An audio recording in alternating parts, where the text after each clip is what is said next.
First, to solve this problem, we need to factor.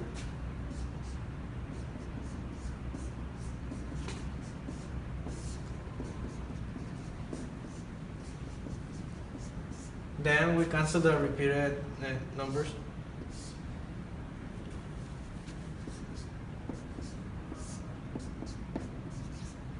Then to get the whole, we need to substitute the cancelled number in the x. So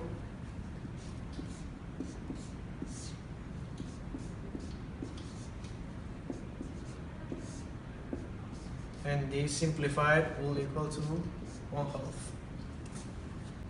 So the first number in the whole will be the number we cancelled, and the second one will be we solve.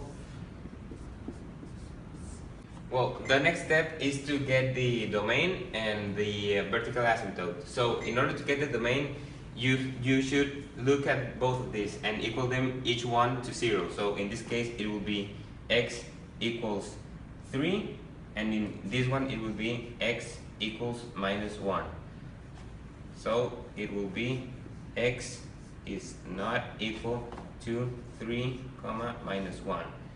Now for the vertical asymptote, what you should look at is this x minus 3. You can't grab this one as the vertical asymptote because it has been cancelled.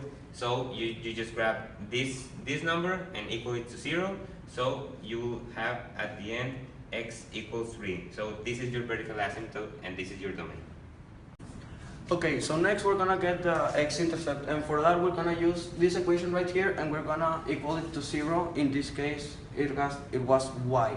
So it's gonna be 0 equals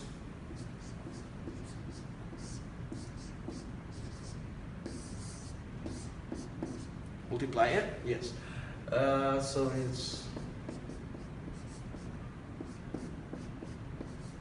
that's my x-intercept.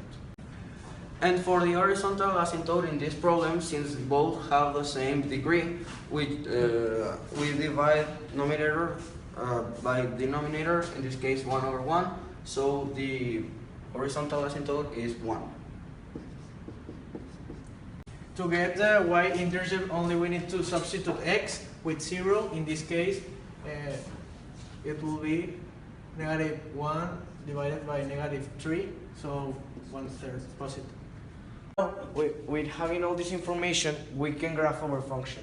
So 3 will be our vertical asymptote and 1 will be our horizontal asymptote. And we have the x-intercept in number 1 over here, and we have the y-intercept over here. Now, to know the behavior of our function, we need to graph before the vertical asymptote and after the vertical asymptote. So I will start with number 2.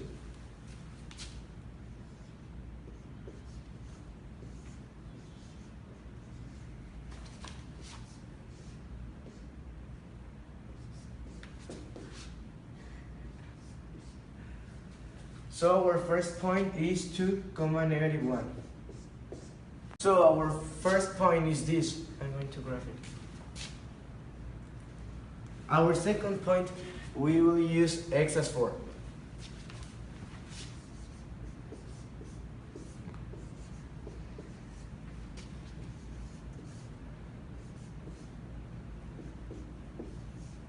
So our point is 4,3.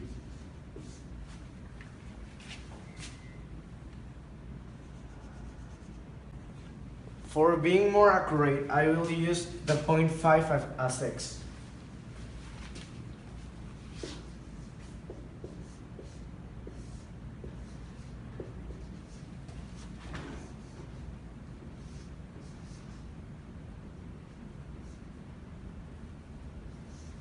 So our next point is 5,2. So now we can graph our function. Now we can graph our second part of the function. But we have a hole in the points -1 and 1/2. So we need to put a white circle in that location.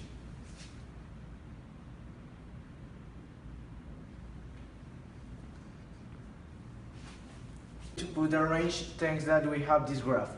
Our range will be y could not be the whole, 1/2, and the horizontal asymptote 1.